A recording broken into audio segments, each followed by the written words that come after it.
Welcome to my channel. This is JC Rock and Metal Reviews. My name is John. Today I have a new review by Robert Plant and Alison Krauss. The album is called Raise the Roof and was released on November 19th, 2021. Now I don't need to really go into too much background with Robert Plant. He is one of the most iconic vocalists in rock music. We all know Led Zeppelin, his solo career, but this music is not rock. It's a mix of folk music and country. I think the musical genre is called Americana. This is his second album with Alison Krauss. The first one was Raising Sand in 2007. So Alison Krauss is one of the most successful female musicians of today's age. She has won 27 Grammy Awards and has had 42 nominations. She's actually right behind Beyonce as like the singer with the most Grammy Awards.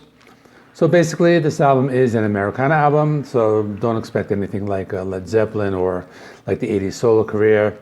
But at the same time, it's an enjoyable album. You know, there are 12 songs. The album is 53 minutes long, and I'll just go through the tracks. First song is called Quattro, World Drifts In.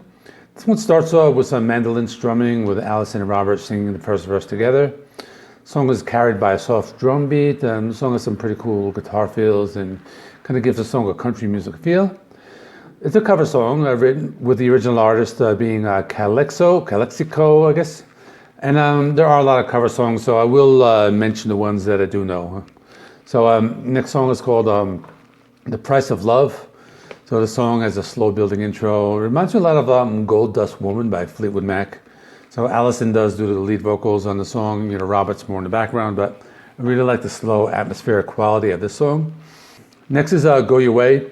This one has some cool acoustic strumming, has Robert on lead vocals, you know, Alison doing the background.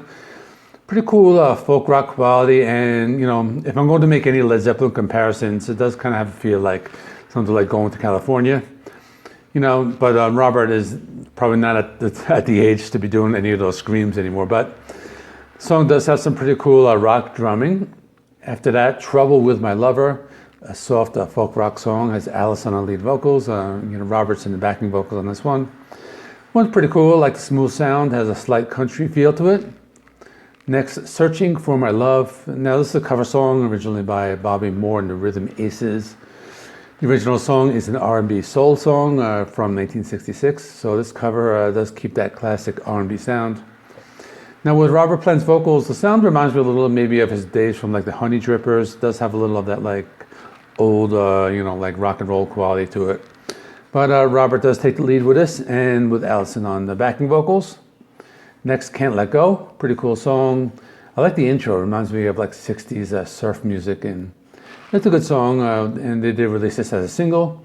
This has a lyric video and some pretty cool guitar work in this if you like that like 50s style rock and roll. Next, It Don't Bother Me. It's another song released before the album. You know, this was actually the first song I heard before listening to the album. Has Alison on lead vocals, Robert on backing. It's a cover song written by Bert Jansch. He is a Scottish folk musician, and this was first released in 1965. But the song is pretty cool. It has like a folk rock sound to it. Next is You Led Me to the Wrong.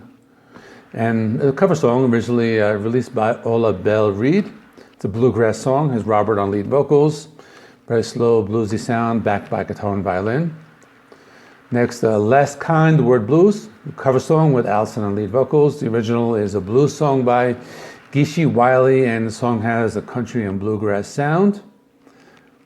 Next is High and Lonesome. It's a pretty cool folk rock song, has a driving drum beat and it's pretty cool Middle Eastern sounds in the background. This one has Robert on lead vocals and maybe one of the more like upbeat songs on the album. Next, Going Where the Lonely Go. This is an old country song originally by Merle Haggard. So he released this in 1982. This one has Alison on lead vocals. So if you like classic country, I think you probably like this. You know, pretty cool vibe to it. And last one is Somebody Watching Over Me. It's a cover song originally by Brandon Burns. Cool song with Robert on vocals. It's a country and rock song, and the song has some cool piano playing, and the interlude has a pretty cool driving beat. The backing vocals also make it one of the catchier songs on the album. So that's it. On the Target exclusive, there were 2 more songs, and those are also on the digital release. But I'll just go right into my wrap up. So I did like this album. It's a music genre I'm not really like a big fan of, but I can get into it, I think.